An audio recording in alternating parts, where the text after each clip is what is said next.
Merci beaucoup, frère Bosé. Bonsoir, mes amis. Je suis très heureux d'être ici ce soir avec vous pour servir le Seigneur. Je regrette de vous avoir déçu hier soir, ce n'était pas ma faute.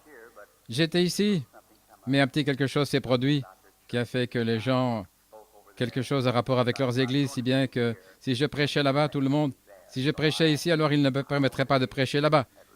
Donc j'aimerais au moins tenir parole. Et j'avais donc promis de venir ici, c'est pourquoi je suis venu. Et je suis heureux d'être ici. Et je prie Dieu de nous aider maintenant et de nous accorder 2 excellentes soirées de réunion pendant que nous sommes ici. Et je suis juste un peu fatigué. Nous revenons d'une série de réunions en Floride. Je pense que c'est notre 6e semaine.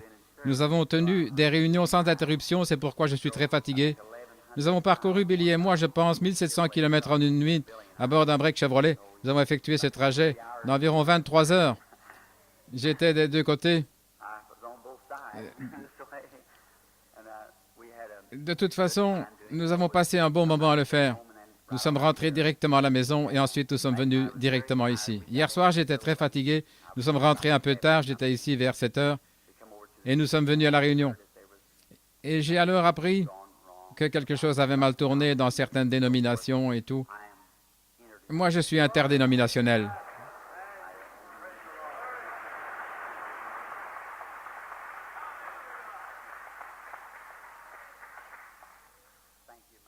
Merci beaucoup.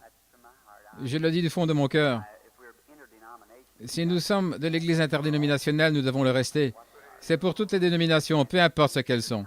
On ne peut pas être interdénominationnel et n'être que pour telle ou telle Église. C'est pour tout le monde. Et je crois dans la paternité de Dieu et dans la fraternité des hommes. Et je crois que nous sommes tous des frères et c'est ce que nous devrions être. Et Dieu a ses enfants. Ils sont tous, peut-être que certains d'entre eux sont un peu étranges selon notre croyance ou votre croyance ou la mienne. Mais Dieu accepte ses enfants. C'est pourquoi nous devons les accepter comme nos frères et sœurs, n'est-ce pas? C'est juste. Pour cette église-ci, l'église de Philadelphie, merci, frère Bosé. Quand j'étais en Suède, de toute ma vie, je ne pouvais connaître un meilleur traitement que celui qui m'a été réservé en Suède par les Suédois. Ils ont été très aimables et très gentils envers moi. Et partout où j'ai été, j'ai toujours été bien traité, chez tous les différents peuples. Ainsi, moi, je n'ai donc point de dénomination. Je dis que je suis dans la famille Branham. Voici maintenant plus de 40 ans, et ils ne m'ont jamais demandé d'adhérer à leur famille. Simplement, je suis né à Branham. Et je pense qu'il y en a de même des chrétiens, ne pensez-vous pas? Nous sommes simplement nés des chrétiens. Je n'ai rien contre les églises dénominationnelles. Elles sont ce qu'elles veulent croire. Mais je ne pense pas que nous devrions briser la fraternité. Je crois que nous devrions tous aimer le Seigneur et le servir. Dans ma vie, c'est ce que j'ai essayé de créer autour de moi. Si je ne peux pas éprouver un sentiment d'amour de l'Esprit de Dieu autour de moi, alors il y a quelque chose qui ne va pas. Je ne veux pas être mêlé à quoi que ce soit qui éloignera de moi ce tendre et doux sentiment. J'aimerais que ce sentiment soit toujours là, car c'est par cela que j'aide le peuple de Dieu. Et puis je pense que vous avez déjà été avec des personnes dont vous pouviez à peine supporter la présence.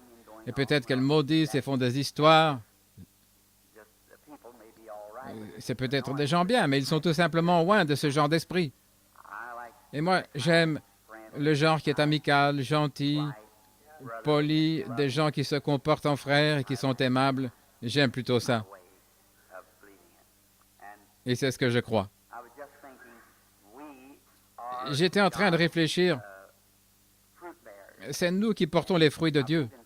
Et je crois que dans Saint Jean, chapitre 17, Jésus a dit, « Vous êtes le sarment, et lui, il était le cep. »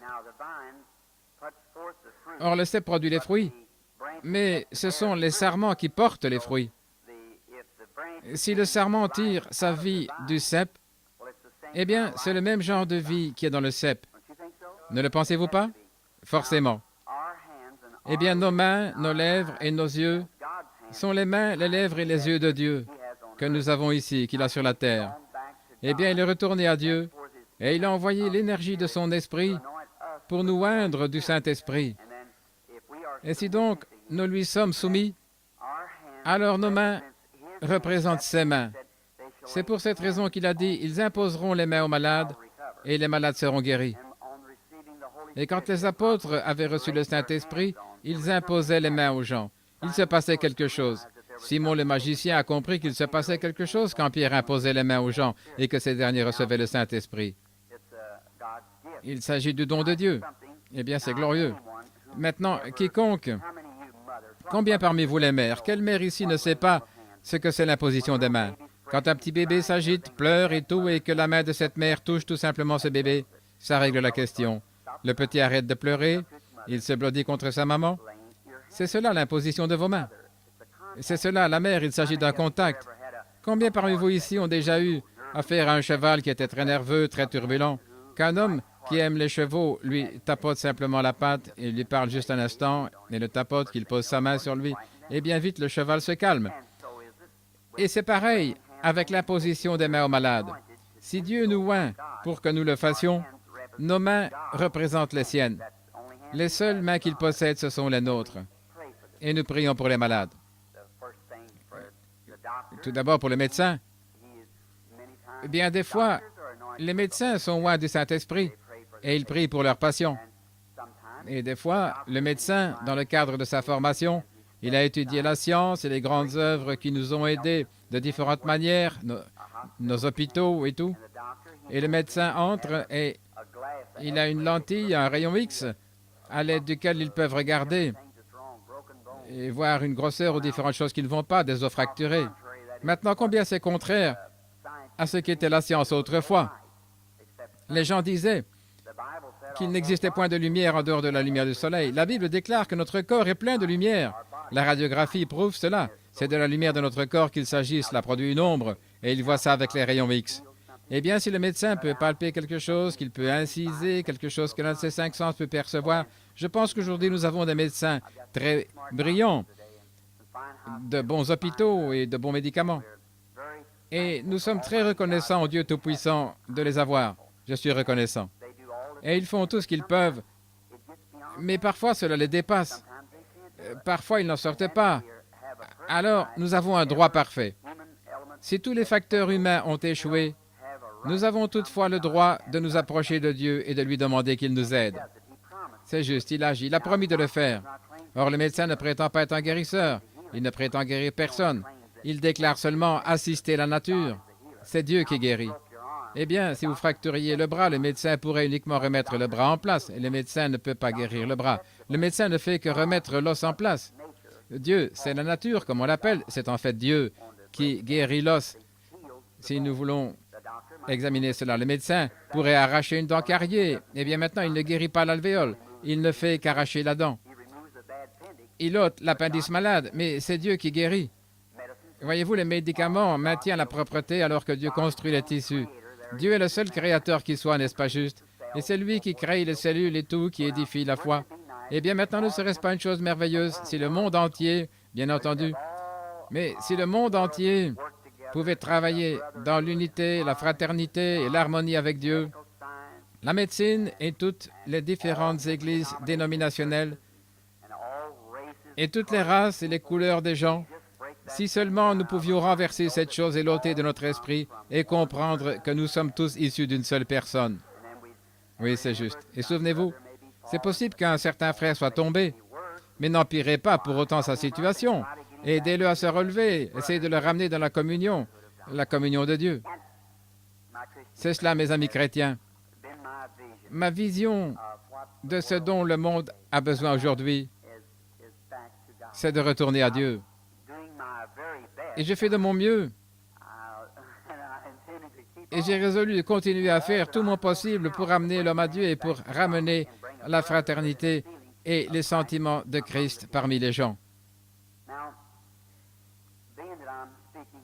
Maintenant, étant donné que je parle aux pentecôtistes, le plus grand groupe, mes dernières réunions que je viens de terminer ont été parrainées par les baptistes de la Floride. Nous avons donc tenu des réunions pour toutes les différentes dénominations, pour tout le monde.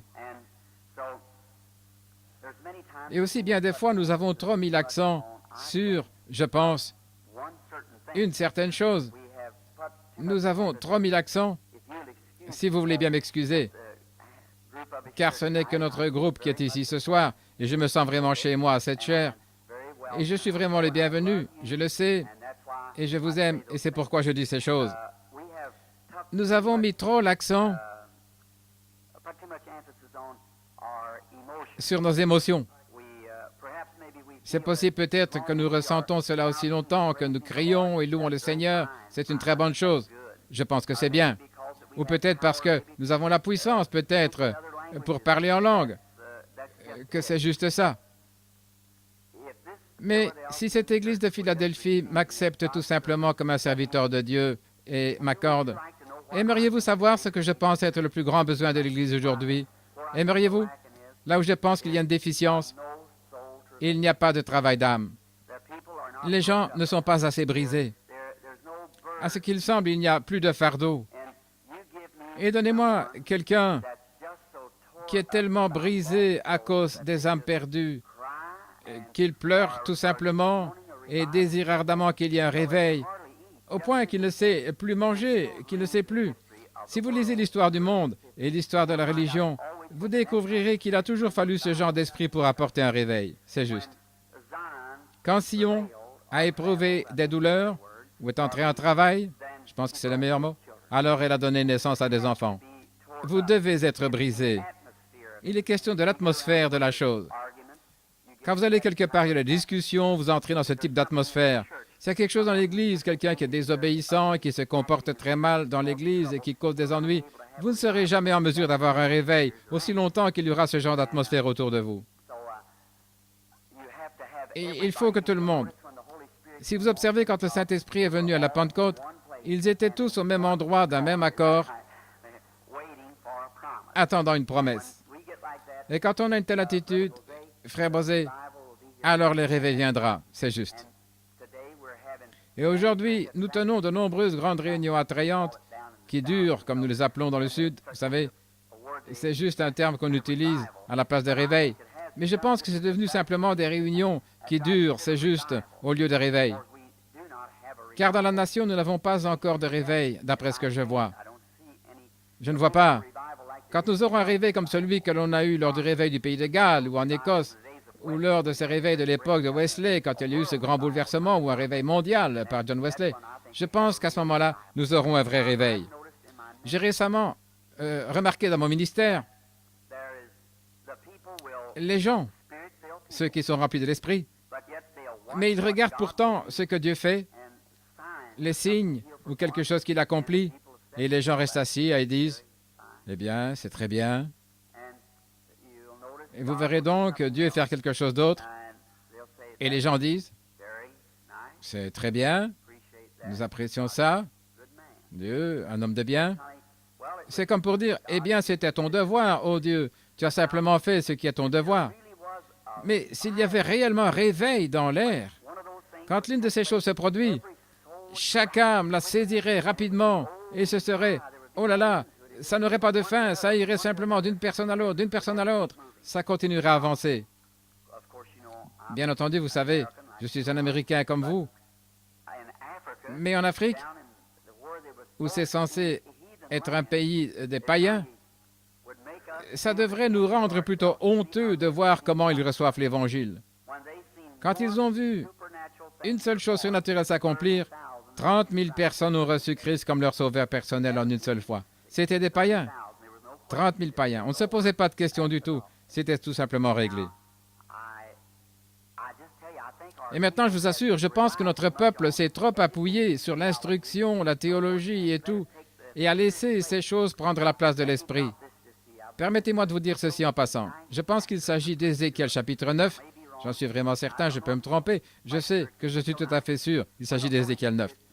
Quand le Saint-Esprit a quitté, d'abord il y eut l'homme qui sortit de derrière les portes avec les instruments de destruction pour détruire, bien entendu, l'application correcte dans les Écritures. C'était juste avant la destruction de Jérusalem.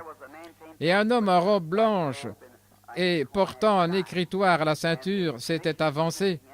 Et il reçut de Dieu la commission de parcourir la ville. Maintenant, écoutez ceci. Et de faire une marque sur le front, le scellement du Saint-Esprit, une marque sur le front de chaque homme ou chaque femme qui soupirait et gémissait à cause des abominations qui se commettaient dans la ville. J'aimerais juste vous poser une question. S'il parcourait Chicago ce soir, dans combien de maisons trouverait-il ce soir ce genre de foyer-là, avec des gens étendus là, sanglotant pour qu'il y ait un réveil? Des gens qui sont dans un tel travail d'âme, qui ne sont plus en mesure de supporter, ils ne savent tout simplement quoi faire. Je me demande combien de gens il marquerait ce soir à Chicago, dans cette ville de près de 5 millions d'habitants. Qui marquerait-il? J'imagine, on pourrait compter sur le bout des doigts, ne le pensez-vous pas? Des gens qui ont un tel fardeau. Et pourtant, c'était exactement, il ne devait marquer personne d'autre que cette catégorie de gens-là. Voyez-vous ce que je veux dire?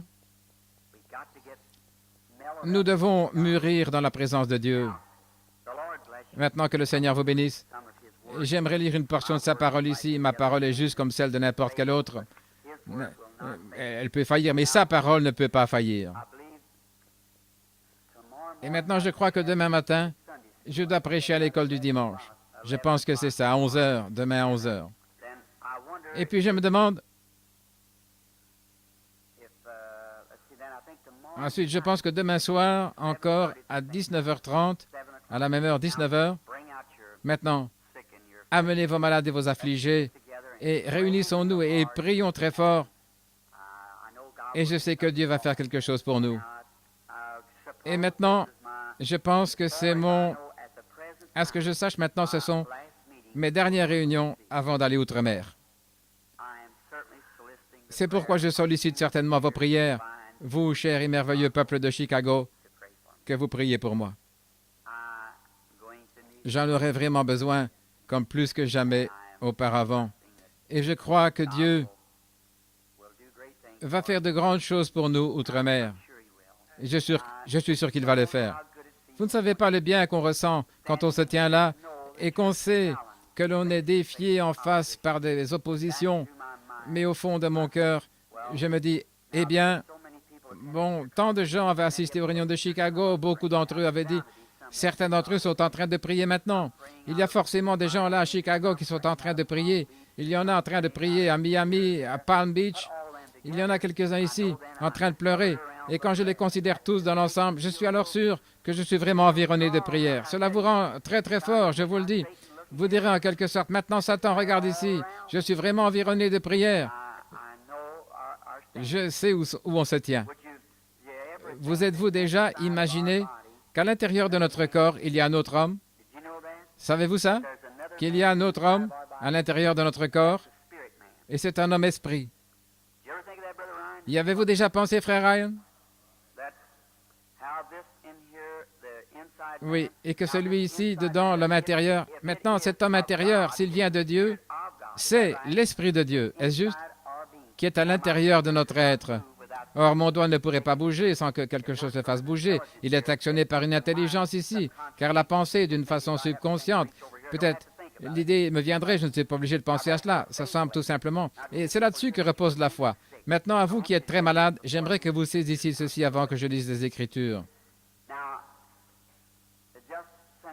Maintenant, depuis hier soir, je me suis plutôt détendu un peu et j'aimerais vous expliquer cela. Il y a une conscience et un subconscient. C'est juste comme si nous allions outre-mer par bateau et il y a un homme qui se tient juste ici, c'est lui qui donne les ordres. Cet homme descend ici en bas dans le bateau pour conduire celui-ci. Eh bien, il ne voit pas où il va, mais il reçoit tout simplement les ordres qui viennent d'en haut. Eh bien, maintenant, il dit, tourne à gauche ou à droite, ou mets plus de gaz, quoi que ce soit. Il obéit aux ordres. Et tout au-dedans, dans notre cœur, il y a le subconscient. Et il reçoit des ordres venant d'en haut. Vous m'avez entendu souvent à l'estrade. J'étais simplement en train d'écouter une bande d'une réunion à Owensboro l'autre jour au sujet d'une personne qui était estropiée et qui a été guérie. Et comment cela parlait, comment le Saint-Esprit parlait. Maintenant, ici en haut, cette conscience monte à l'estrade et dit, « Frère Branham, gloire au Seigneur, j'ai la foi. » Mais juste là en bas, cette autre petite conscience dit, « Eh bien, tu sais bien que tu ne l'as pas. » Eh bien, maintenant, Si vous pouvez amener celui-ci et celui-là à être en harmonie avec celui-là, vous voyez, celui-ci dit oui tout le temps, celui-ci dit oui, mais là tout au fond, il y a quelque chose, ce petit gars, voyez-vous. Vous voulez le faire, vous voulez dire oui, mais juste là au fond, cette petite ombre, là, on ne s'occupe pas beaucoup de ce petit gars qui est ici au fond. Eh bien, vous allez découvrir que c'est plutôt lui qui dirige les choses. Alors si ce gars, après tout, c'est lui qui conduit le bateau, c'est lui qui est aux commandes. Celui-ci pourrait faire beaucoup de déclarations, mais c'est ce gars qui travaille ici en bas, voyez-vous. Ainsi, il dit oui, oui, je crois cela, oh oui, je le crois certainement. Et si c'est vrai, si celui-ci et celui-ci s'accordent avec cela, alors nous obtenons la chose. Et alors, cela devra marcher. Mais tant que ce n'est pas le cas, eh bien, ça ne marchera pas, c'est tout. Parce que vous avez des ordres qui vont dans ce sens et ceux-ci ils vont dans l'autre sens, et ils poussent tout simplement votre bateau d'un côté et vous ne quittez pas le port, vous êtes toujours par ici. C'est pourquoi nous devons amener ces gars à être en accord et à dire « Dieu a raison », et celui-là dit « Dieu a raison » et l'autre « Dieu a raison », alors nous avançons. Nous recevons des ordres et tout, il n'y a aucun obstacle devant vous, il n'y a rien pour vous faire douter. Tous les symptômes que vous pourriez avoir, vous pourriez retourner à l'hôpital le matin et qu'on dise « Eh bien, votre bras est toujours raide, votre cancer est toujours là ». Ça n'aura pas la moindre... Cela ne vous déconcertera pas du tout. Si cela, ceci et ceci s'accordent, c'est juste. La foi fait tout.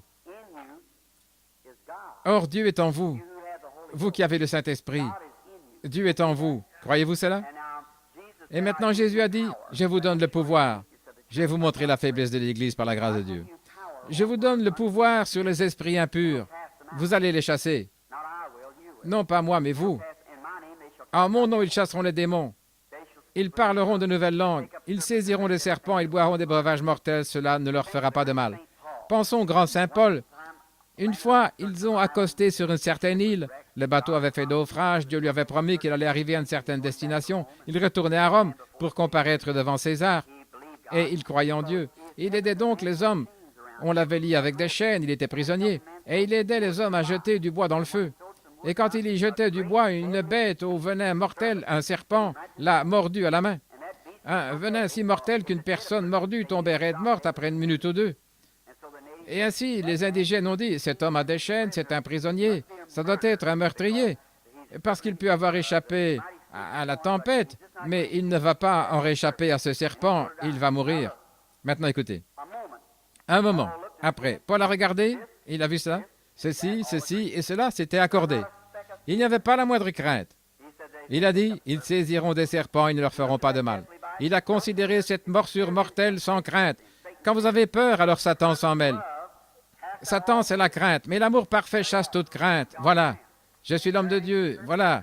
Ce serpent suspendu à ma main, mais il n'y a aucune crainte ici ou là. Voyez-vous, tout était en harmonie. Il a regardé l'animal, il s'est dit, eh bien, il a secoué dans le feu, il est retourné chercher encore du bois qu'il devait être au feu. Oh, diriez-vous, Paul, n'as-tu pas peur de tomber mort? Certainement pas. Je ne peux pas tomber mort, le Saint-Esprit est en moi. Eh bien, le Saint-Esprit même, qui a créé les cieux et la terre, avait tellement rempli cet homme de sa puissance que la mort qui était dans les crochets de ce serpent ne pouvait même pas pénétrer dans son corps parce que tout son corps était rempli de l'esprit autant qu'il était rempli de sang. Est-ce juste? Et chaque petite cellule de sang est une vie et à ce moment-là, vous êtes tout chargé, tout rempli du Saint-Esprit. Oh, certainement, ils ont marché sur l'eau, ils ont accompli de grands miracles et tout. Pourquoi? Ils étaient parfaitement en harmonie avec Dieu, cette première Église. Et mon ami chrétien, à moins que nous puissions entrer là-dedans. Maintenant, nous ne pouvons pas nous disputer, nous quereller et nous chamailler avec des dénominations et parvenir à cela. Les dénominations ne nous amèneront nulle part. Il est question de l'amour parfait et de la confiance totale en Dieu. Et c'est ça qui produit cela. On peut crier, on peut parler en langue, on peut être de grands docteurs en théologie, on peut avoir sur soi des titres de docteur en théologie, mais cela ne marchera jamais jusqu'à ce que ça, ceci et ceci soient en harmonie. C'est comme cette lumière. Si vous détachez un fil, qu'il s'agisse du négatif ou du positif, ça ne marchera certainement pas. C'est tout. Vous devez avoir le fil de terre. Ça doit être bien mis à la masse. Cela doit avoir le type correct de fil et tout. Et cela conduira le courant. C'est tout ce qu'il faut. Et si nous sommes réellement fondés en Christ, que le Saint-Esprit est en nous et que nous sommes enracinés et établis dans la foi de Dieu, cela va certainement apporter la lumière de l'Évangile au monde. C'est juste. Cela va guérir les malades, ça va accomplir de grandes œuvres. Que Dieu vous bénisse, chrétiens, et puissiez-vous recevoir ces bénédictions. Maintenant, dans Nombre, j'ai dépassé l'heure pour commencer la ligne de prière. Mais j'aimerais lire cette écriture de Nombre, chapitre 21. C'est tout simplement tombé sur mon cœur tout à l'heure, en sorte que je me suis simplement dit que je devrais lire cela. C'est un passage bien connu au sujet de Moïse et des enfants d'Israël. Et je crois que Dieu va bénir sa parole maintenant, pendant que nous allons la lire. Et pendant que je lis cela, gardez cela à l'esprit, les choses que je vous ai dites. Gardez-les à l'esprit. Jésus est passé près d'un arbre. Il a regardé dessus, il n'y avait pas de fruits. Il a dit que personne désormais ne mange de ton fruit. Et il a continué son chemin jusqu'à Jérusalem. Bien entendu, là, on l'a querellé, il ne pouvait pas le supporter. Pour lui, c'était la mauvaise sorte d'atmosphère. Alors il est sorti, il est retourné, il est descendu de la montagne le lendemain matin. Et pendant qu'il passait, je pense que c'était vers 11 heures, Pierre a regardé cet arbre, il a dit, « Dis donc, regarde, tu as simplement dit cela hier, et cet arbre est mort depuis la racine, il a séché. » Et Jésus a dit, « Ayez foi en Dieu. » Est-ce juste? Car en vérité, je vous le dis, si vous, pas si moi, si vous, dites à cette montagne, « Ôte-toi de là, et si vous ne doutez pas, il vous obéira. » Obligatoirement, il doit faire exactement ce que vous dites. Pourvu que vous ne doutiez pas, eh bien, croyez-le ici. Maintenant, nous amenons ce subconscient aussi à croire cela. Et quand le subconscient et cette conscience sont en harmonie avec Dieu, alors la chose va arriver. Nombre, chapitre 21, verset 5. « Et le peuple parla contre Moïse et contre Moïse. Pourquoi nous avez fait vous monter hors d'Égypte pour que nous mourions dans ce désert? Car il n'y a point de pain, il n'y a point d'eau, et notre âme est dégoûtée de cette misérable nourriture. » Alors l'Éternel envoya contre le peuple des serpents brûlants. Ils mordirent le peuple, et il mourut beaucoup de gens d'Israël. Le peuple vint à Moïse et dit, « Nous avons péché, car nous avons parlé contre toi et contre l'Éternel. » Contre toi et contre l'Éternel. Prie l'Éternel, afin qu'il éloigne de nous ces serpents. Moïse pria pour le peuple. L'Éternel dit à Moïse, « Fais-toi un serpent d'airain et place-le sur une perche. Quiconque aura été mordu et le regardera, conservera la vie. » Moïse fit un serpent d'airain et le plaça sur une perche, et quiconque avait été mordu par un serpent et regardait le serpent d'airain, il conservait la vie. Les enfants d'Israël partirent et ils campèrent à Oboth. Ma Bible est tellement soulignée au crayon et tout, là, que j'ai sauté mon passage pendant que je le cherchais. Je suis désolé. Mais que le Seigneur ajoute la bénédiction maintenant à sa parole. Quand il y a des ennuis, Dieu est toujours le Dieu qui satisfait aux besoins quand il y a un besoin chez son peuple. Vous savez cela. Et Dieu avait promis de pourvoir à leurs besoins. Eh bien, quand les gens... Et pourtant, ils avaient mal agi. Ils avaient péché, ils avaient fait des choses qui étaient mal. Cependant, quand ils eurent besoin de guérison, Dieu a fait une expiation pour la guérison. Quand il n'y avait même pas encore d'expiation, Dieu y a pourvu. Devant chaque difficulté, Dieu fait une échappatoire. Il le fera, si seulement vous avez la foi et que vous croyez en lui. Bien entendu, ils étaient loin là-bas. Peut-être que Moïse était un médecin. Il avait été enseigné dans toute la sagesse des Égyptiens et peut-être qu'il connaissait beaucoup de remèdes contre les morsures des serpents. Mais cette fois-ci, les remèdes qu'il avait, la sagesse des Égyptiens n'ont pas agi. La raison en était, le peuple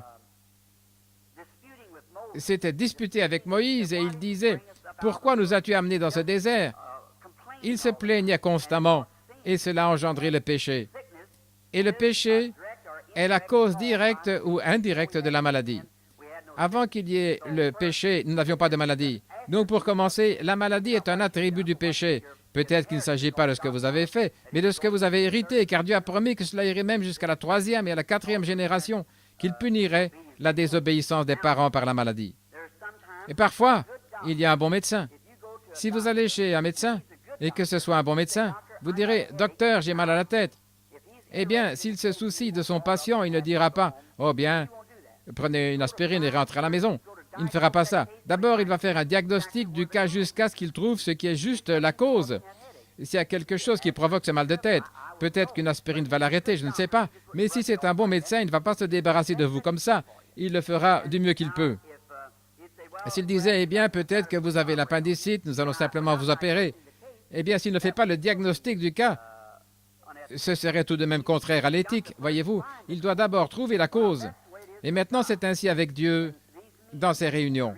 Et la raison pour laquelle j'y vais lentement avec les malades, c'est d'abord parce qu'il y a ce qui a causé cette maladie. Et avant qu'on puisse se débarrasser de la maladie, si le médecin ne peut rien faire pour vous, alors vous devez chercher la cause, la raison de cela. Eh bien, des fois, et vous qui assistez aux réunions, vous comprenez pour quelle raison le Saint-Esprit révèle aux gens le péché caché et tout ce qu'ils ont commis il y a de nombreuses années, ou peut-être quelque chose qu'ils n'auraient pas dû faire, ou quelque chose qu'ils auraient dû faire et qu'ils n'ont pas fait, et observez ça à l'estrade. Maintenant, c'est Dieu qui envoie son esprit pour révéler les secrets des cœurs aux gens. Quand Jésus-Christ était ici, c'était son ministère. Quand il a trouvé la femme qui avait vraiment soif de l'eau de la vie, croyez-vous cela? Saint Jean chapitre 4, et Jésus a engagé une conversation avec elle. C'était une Samaritaine, pas une Juive. Il a dit, apporte-moi à boire. Et aussitôt, il a voulu tenir une conversation avec elle. Elle a dit, ce n'est pas la coutume que vous demandiez pareille chose. Tu es un Juif et moi une Samaritaine. Il a dit, si tu savais à qui tu parles, c'est toi qui me demanderais à boire. Et sans tarder, elle a voulu cette eau. Il a dit, va chercher ton mari. Voyez-vous ce qu'il a fait? D'abord, il est allé droit à la raison pour laquelle elle ne pouvait pas boire de cette eau. Avant qu'elle puisse avoir cette eau, il y avait une raison. Elle a dit, je n'en ai point. C'est exact, il y en a eu 5. Et celui avec lequel tu vis maintenant n'est pas ton mari. En d'autres termes, elle était une concubine. Elle a dit, je vois que tu es un prophète. Et alors elle a dit, le Messie doit venir. Et nous savons que lorsqu'il viendra, il nous annoncera toutes choses. Et il a dit, je le suis. Je le suis, moi à qui tu parles. Je suis le Messie. En d'autres termes. Elle est allée dans la ville, et non seulement son propre péché lui fut pardonné, mais à cause d'elle, un grand nombre de gens crurent au Seigneur Jésus, et celui-ci leur a parlé. Et quand Philippe est allé leur prêcher après que le Saint-Esprit était venu, Jésus n'a pas accompli un seul miracle selon les Écritures, à ce que nous sachions, pendant qu'il était en Samarie. Il est simplement allé là et leur a parlé du royaume de Dieu. Et ils ont dit à la femme, « Maintenant, nous croyons nous-mêmes, parce que nous l'avons entendu parler. Il est différent des autres. Et nous sommes convaincus que c'est bien lui le Messie. » Et ainsi donc, après, Philippe est allé là et leur a prêché. Jésus avait déjà porté le message. Et puis probablement qu'il y avait déjà eu un moment chez eux où ils avaient dit, nous savons que le Messie est sur la terre et tout ira bien maintenant. Et puis Philippe est allé leur prêcher. Et c'est à ce moment-là que les guérisons se sont produites, que de grands miracles et de grands prodiges se sont produits. Et ensuite, Jacques ou Jean et Pierre sont venus et les ont baptisés dans le corps des croyants. Et le Saint-Esprit est descendu sur eux. Et de là, l'Église s'est mise en marche. Voyez-vous comment Dieu fait les choses? Il fait le diagnostic du cas, il se débarrasse de tout et ensuite il descend carrément pour vivre lui-même dans la personne. C'est ce que Dieu désire faire ce soir. Il veut se débarrasser de tous les péchés qu'il y a dans ce groupe, s'il y a le péché ici. Ma prière est qu'il n'y en ait pas. Mais s'il y en a, qu'est-ce que le péché, frère Branham? Eh bien, aujourd'hui, je vous assure, j'ai perdu mon tempérament. Voyez-vous, le péché, c'est l'incrédulité. C'est ça le péché. Il n'y a point d'autre péché que l'incrédulité. Ce n'est pas un péché de faire des choses telles que boire et fumer et jouer aux jeux d'argent et la prostitution. Ce n'est pas ça le péché. Ce sont les résultats du péché. La raison pour laquelle vous faites ces choses, c'est parce que vous êtes un incroyant. Ce sont des attributs du péché. Maintenant, si vous croyez, vous n'allez pas. Jésus a dit, celui qui écoute mes paroles et qui croit celui qui m'a envoyé à la vie éternelle, car il a cru. Eh bien, si vous croyez, vous ne ferez pas ces choses. Vous ne pouvez pas faire qu'un grain, qu'une tige de blé devienne un gratron, n'est-ce pas? Pas du tout, c'est impossible. La vie qui est dedans est celle du blé. C'est pourquoi elle produit du blé. Si vous êtes né de l'Esprit de Dieu, vous êtes un chrétien, vous ne pouvez rien faire d'autre que porter les fruits d'un chrétien. C'est tout, voilà tout. Bien entendu, si vous portez d'autres fruits, Jésus a dit, c'est à leurs fruits que vous les reconnaîtrez. Est-ce juste? Ce n'est pas par leurs actes, ni par ceci ou cela, mais par leurs fruits. Eh bien, le blé, si vous dites, j'ai planté du blé dans ce champ, et si moi, je vais là, et que je ne vois pas les fruits du blé, eh bien, je vais plutôt douter un peu de vous. Mais si vous dites, eh bien, j'ai planté du blé dans ce champ et que cela produise du blé, eh bien, vous n'avez aucun problème. Les fruits prouvent que c'est ce que vous avez mis dans le champ, c'est-à-dire du blé. Et puis l'incrédulité, c'est la seule chose qui puisse vous éloigner du royaume de Dieu. Ce péché, ce n'est rien d'autre que l'incrédulité. Vous direz, frère Branham, j'ai cessé de boire, j'ai cessé de faire ces choses. et j'ai abandonné mes mauvaises voies. Eh bien, vous avez fait cela pour une raison. La seule chose qui vous a fait faire cela, c'est parce que vous êtes devenu un croyant. Voyez-vous? Vous pourriez dire, eh bien, je ne suis pas un croyant, mais j'ai simplement cessé de faire cela. Alors, vous n'êtes pas un chrétien. Et peu importe combien vous avez une haute moralité, vous pourriez observer tous les 10 commandements et pratiquer tout ce qui est conforme à la morale et être un incroyant. Vous êtes toujours pas un chrétien, vous êtes toujours mort. Aux yeux de Dieu, vous êtes tout autant disqualifié pour ce qui est d'entrer dans le royaume. Eh bien, je crois que tout homme, qu'il soit pécheur ou pas, doit avoir de la moralité. Je ne cherche pas à écarter la moralité, mais je dis qu'un homme qui cherche réellement, vous diriez, eh bien, ce sera bientôt la fête du Nouvel An. Les gens diront, je tourne une nouvelle page. Eh bien, ça ne sert à rien. Pourquoi n'en tournez-vous pas une là? Il ne s'agit pas de prendre une page, mais de prendre un livre, changer de livre. Et alors, Dieu va s'occuper de vous à partir de ce moment-là. Alors, son Saint-Esprit entrera en nous, et alors, nous devenons ses représentants. Et alors, nous ne pouvons porter que des fruits du chrétien si l'esprit chrétien domine sur nous. Est-ce juste? L'esprit chrétien, c'est l'esprit de Christ. Et Jésus a dit, vous ferez aussi les choses que je fais. Est-ce juste? Vous ferez les mêmes choses que je fais, et même de plus grandes, car je m'en vais au Père. Il a dit encore un peu de temps et le monde ne me verra plus, c'est-à-dire les incroyants. Le cosmos, l'ordre du monde, ne me verra plus. Mais vous me verrez, les croyants, car je serai avec vous, même en vous, jusqu'à la fin du monde. Eh bien, les attributs de cette vie chrétienne parfaite seraient dans un groupe de gens et se manifesteraient dans leur vie jusqu'à la seconde venue de Jésus-Christ. Je pense que je vous ai parlé de ma conception de Dieu, de ce que Dieu est. Écoutez ceci. Pour moi, je crois que Dieu a toujours été un Dieu triunitaire. Christ, le Saint-Esprit de Dieu, est tout simplement comme une règle de 3. 3 pieds. Les 12 premiers pouces, c'est Dieu le Père. Les 12 pouces qui suivent, c'est Dieu le Fils. Et les 12 derniers pouces, c'est la règle de 3 pieds. Voyez-vous, la règle entière, c'est Dieu le Saint-Esprit. Et personne d'entre nous ne croit dans 3 différents. On ne dit pas qu'il y a un Dieu le Père et un autre Dieu plus jeune, le Fils, et un autre homme, Dieu le Saint-Esprit. Ce serait du paganisme. Il s'agit seulement d'un seul Dieu, dans 3 dispensations différentes.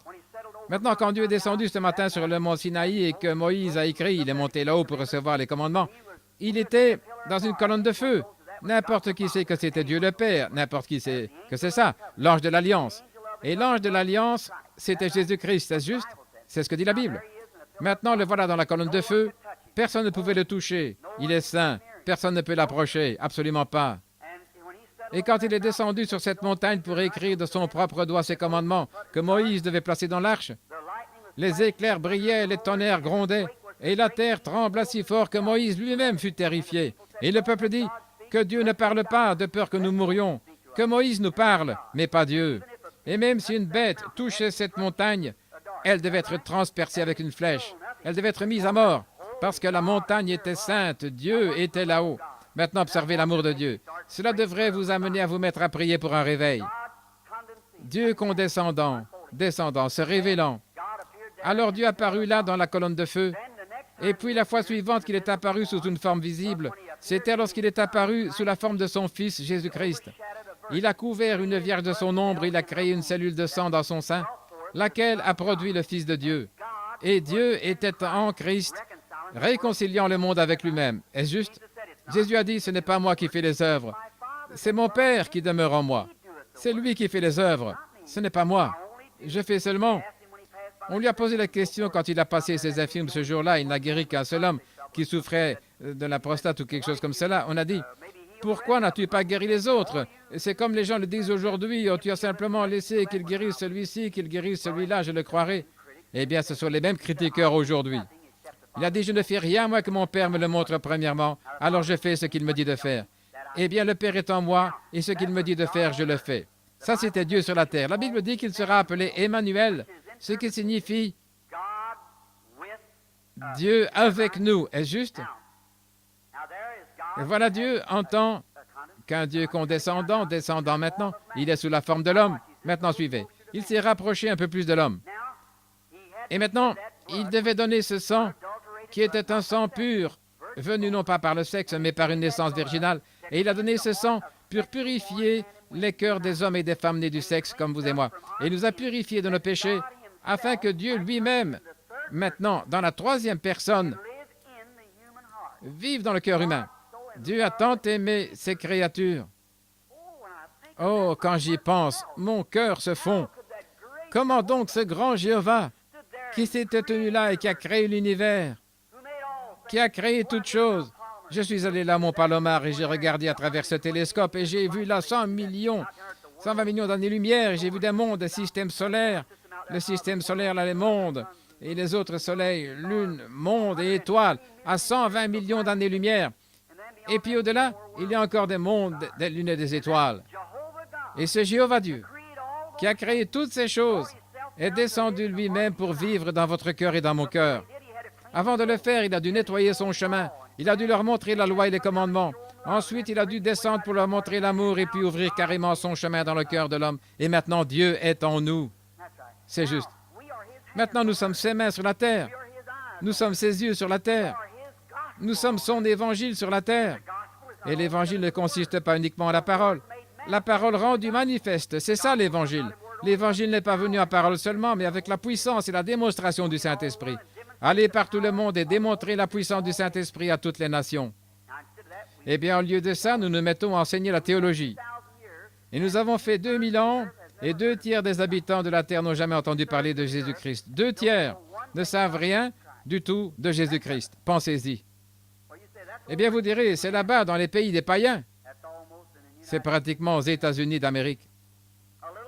Dans la petite ville de New Albany, dans l'Indiana, juste là au sud de là où j'habite, on a fait un recensement il y a environ 3 ou 4 mois. On a découvert que dans cette ville, je crois, de 27 000 habitants, il y a plus, je crois, que le tiers ou le quart d'entre eux qui ne fréquentent même pas l'Église. Ils sont membres d'une certaine Église, mais ils n'ont jamais franchi la porte de l'Église.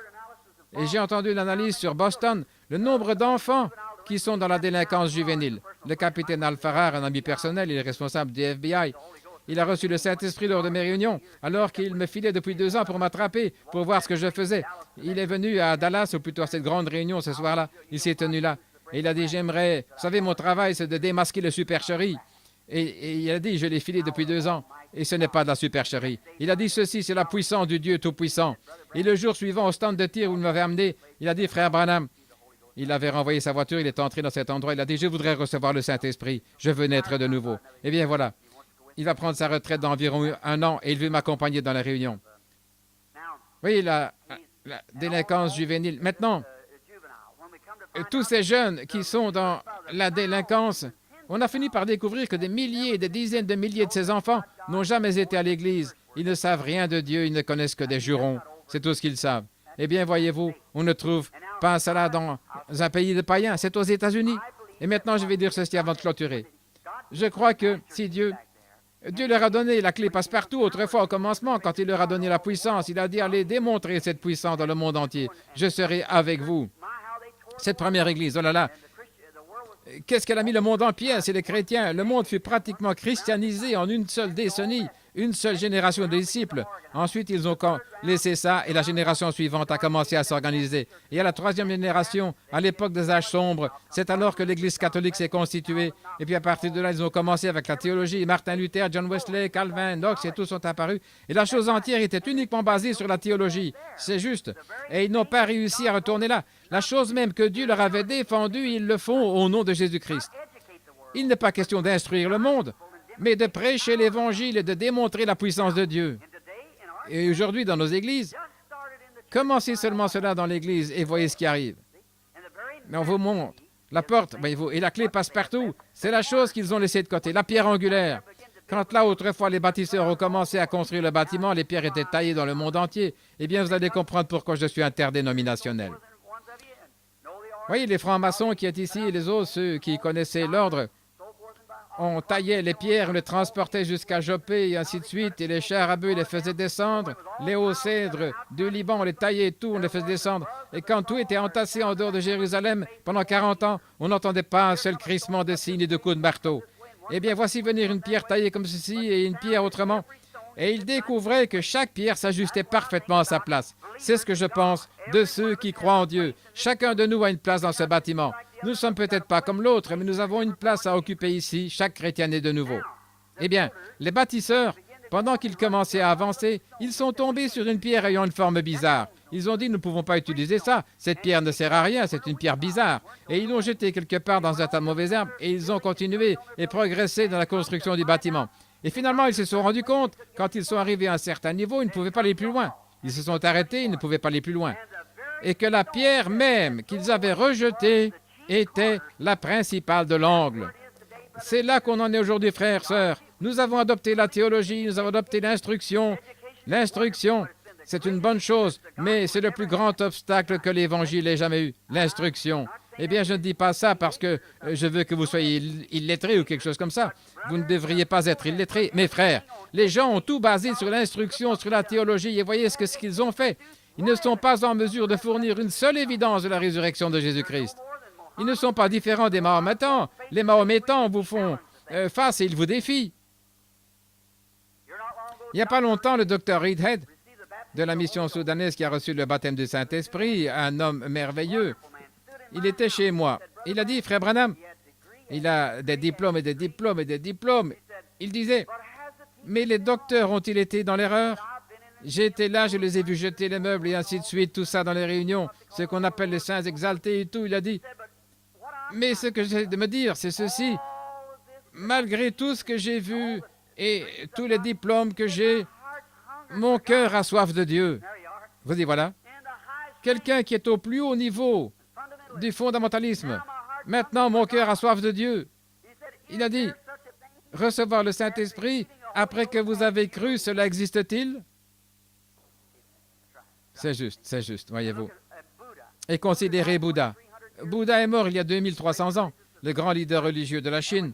Et quand il est mort, voici ce qu'il a dit avant de mourir. Il arrivera avant la fin du monde que le Dieu d'amour,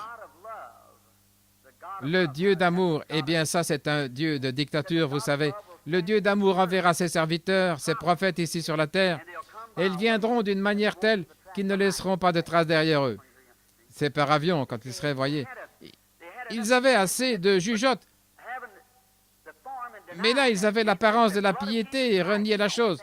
Voyez-vous, ce n'est que le sang de Jésus-Christ qui compte. Et ce Mahométan se tenait et s'adressait au docteur Reedhead. Ce dernier a dit, « Pourquoi ne rejetez-vous pas votre prophète mort, Mahomet, pour recevoir le Seigneur Jésus-Christ ressuscité que nous avons ?» Et ce Mahométan, qui était intelligent et astucieux, il a dit, « Gentil monsieur, qu'est-ce que votre Seigneur Jésus ressuscité ferait de plus pour moi que ce que fait mon prophète mort ?» Il a dit, « Eh bien, vous voyez, nous avons la consolation. » Il a dit, « Nous aussi. » Il a dit, « Nous avons la joie et le bonheur. » Nous aussi. Qu'est-ce qui vous donne la joie et le bonheur? Eh bien, il va revenir. Notre prophète aussi. Il a dit, votre prophète Jésus, il vous a promis la vie après la mort. Notre prophète Mahomet nous a promis la même chose, la vie après la mort. C'est pourquoi nous sommes heureux. Il a dit, produisez tout simplement une seule chose que votre Seigneur Jésus, que je ne peux pas produire maintenant avec mon prophète mort. Montrez-moi une seule chose que vous avez que nous n'avons pas. C'est pourquoi ne venez pas me prêcher ça.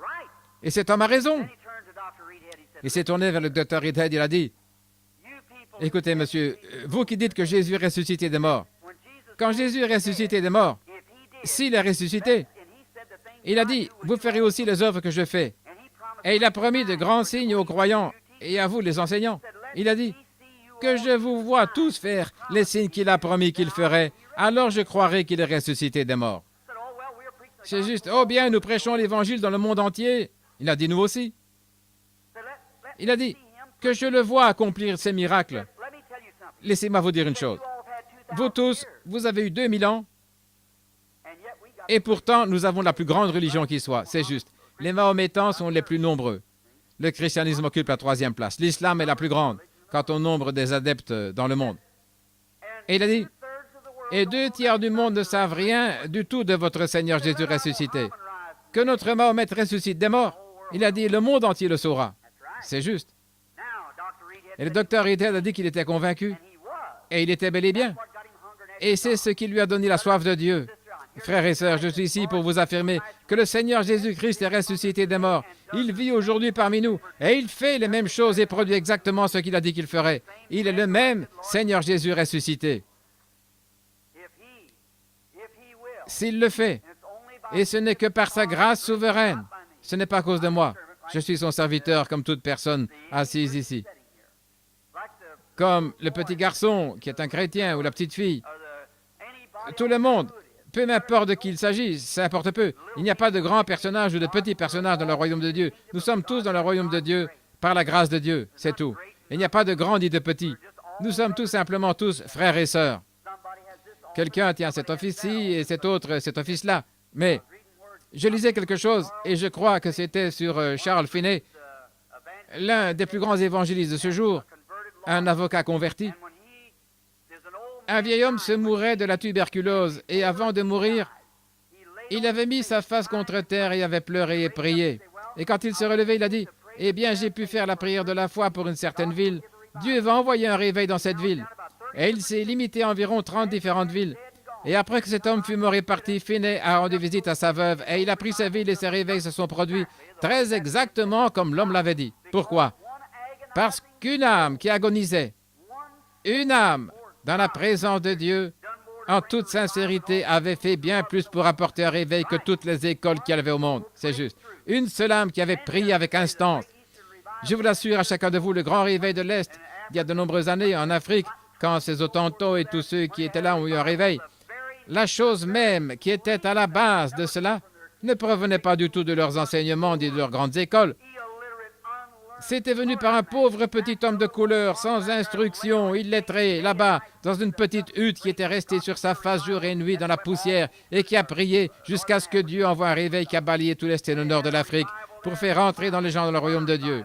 Et quel réveil! Oh là là! Mais qu'est-ce qui les a ruinés? Ensuite, les enseignants sont venus d'Angleterre avec différentes tendances et ils ont commencé à s'établir là et à enseigner la théologie et à s'éloigner de la puissance de Dieu et tout. Et c'est la chose qui a sombré dans le chaos. Et c'est exactement comme ça aux États-Unis. Frères, retournons à Dieu, au Dieu vivant, au ressuscité, à celui qui est amour, à celui qui ne fait exception d'aucune dénomination, exception de personne ou d'une quelconque autre manière. Celui qui aime chacune de ses créatures sur terre, qui désire descendre, et il a fait tout son possible pour se frayer un chemin et descendre dans le cœur des hommes. Il a pourvu un moyen comme le serpent d'airain. Il a pourvu à Jésus pour satisfaire à tous nos besoins pendant que nous sommes dans ce voyage entre le ciel et la terre. Il a pourvu à Jésus-Christ. Il est le sacrifice tout suffisant de Dieu. Tout ce dont vous avez besoin ce soir ne se trouve pas dans votre Église. Ça se trouve en Christ. Voilà, ça ne se trouve pas dans votre instruction, ça ne se trouve pas dans votre théologie, dans votre credo. C'est en Jésus-Christ. Regardez à lui avec une foi simple, humble et pleine d'amour et dites, « Ô Dieu, purifie-moi de tout égoïsme et ôte de moi toutes les impuretés et que je sois entièrement à toi dès ce jour. » Et voyez ce que Dieu fera pour vous. Ma prière est que Dieu vous bénisse pendant que nous inclinons la tête. Notre bienveillant Père Céleste, je prie d'abord ce soir pour cette grande ville, alors que je la contemple comme une grande vue panoramique. C'est toute la région métropolitaine et je vois ce soir comment le péché, je pense à Sodome, quand des anges sont descendus pour s'assurer de la véracité de ce qu'ils avaient entendu. Et nous savons que nous sommes proches de quelque chose. Je prie pour Chicago, ô Dieu. Et je crois que de petites réunions comme celle où les véritables croyants se rassemblent à travers la ville sont la seule chose qui peut empêcher la colère de Dieu et le jugement de se déverser à l'instant même. Je pense à notre président qui est là maintenant dans cette réunion en Russie, sachant qu'ils ont l'arme même qui peut faire voler cet endroit en éclats au point où il n'y resterait plus de vie, et ils pourraient le faire avant le lever du jour. Alors, ô Dieu, je me dis, qu'est-ce qui les empêche de le faire? C'est parce qu'il y a encore quelques justes qui prient. Qu'est-ce qui les empêche? C'est parce qu'il y a encore quelques justes qui prient. Oh Dieu, aie pitié, je te prie, Père, aie pitié. Accorde-le ce soir dans cette belle petite église qui se tient ici comme un phare. Un groupe de gens qui ont abandonné leur cœur, leur vie, tout ce qu'ils ont, qui s'avancent volontiers maintenant pour donner librement leur vie pour la cause, qui croient en toi. Ô Père, je te prie de les revêtir maintenant d'une grande puissance ce soir, de la grande puissance de la foi, que toute pensée qui est contraire à ton plan divin soit ôtée ce soir de leur esprit ou de leur subconscient. Ôte cela, Père, Sois avec nous maintenant. Aide-moi, Seigneur. Moi qui suis indigne et qui me tiens ici comme un mortel, sachant qu'un jour je devrais te faire face, rendre compte pour chaque parole que je prononce et chaque pensée qui traverse mon esprit. Et je te prie, ô Dieu, de me purifier et de me garder dans ta main, afin que tu me permettes de parler à mon prochain. Je les aime, Seigneur, et je désire les voir tous entrer dans la grande unité de Dieu et être introduits dans le grand millénium qui vient bientôt. Je prie pour chacun d'eux. Et maintenant, bénis ces malades qui sont ici ce soir, Père. Un grand nombre de ceux qui sont assis ici sont malades. Et je sais que tu as dit, quand tu étais ici sur la terre, que les choses que tu faisais, tes croyants les feraient. Et maintenant, puisses-tu l'envoyer ce soir, ô Dieu, et qu'il vienne dans sa puissance et se révèle ici dans cette grande assistance et au cœur de chaque croyant, et qu'il manifeste son être par des miracles et des prodiges, en sorte que lorsque nous quitterons ici ce soir, qu'il n'y ait pas une seule personne ici qui rentre chez elle sans être guérie. Accorde-le, Seigneur. Que leur foi soit à la hauteur de cette situation, et il en sera ainsi, car tu as dit qu'il te soit fait comme tu as cru dans ton cœur. Et je te prie d'accorder cela ce soir, et fais que toute l'atmosphère ici, Seigneur, soit une atmosphère de création, où on est d'une seule âme, d'une seule pensée, d'un même accord, un seul but. Accorde-le, Seigneur. Écoute ma prière. Je te prie de nous accorder cela. Au nom de Jésus-Christ, ton Fils bien-aimé. Amen.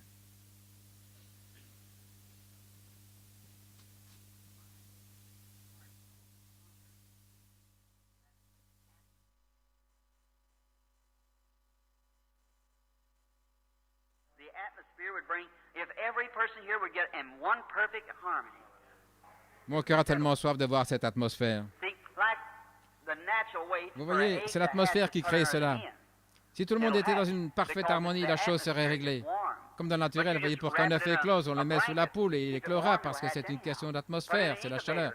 Mais enveloppez-le d'une couverture au chaud, il va éclore de toute façon. Dans un incubateur, il va éclore de toute façon. C'est l'atmosphère qui produit les résultats. Et si seulement nous pouvons ôter de tout doute maintenant, tout écarter du chemin. Il y a des gens mourants ici, certains souffrent de troubles cardiaques, et les troubles cardiaques sont une chose pour laquelle nous savons vraiment quoi faire. Alors prions simplement Dieu, et soyons dans comme un accord, disons, Père Céleste, eh bien, que cette glorieuse atmosphère s'établisse tout simplement, et que le Saint-Esprit vienne directement et fasse des choses merveilleuses. Puisse-t-il l'accorder? We got some prayer cards. We lined the people up by their prayer.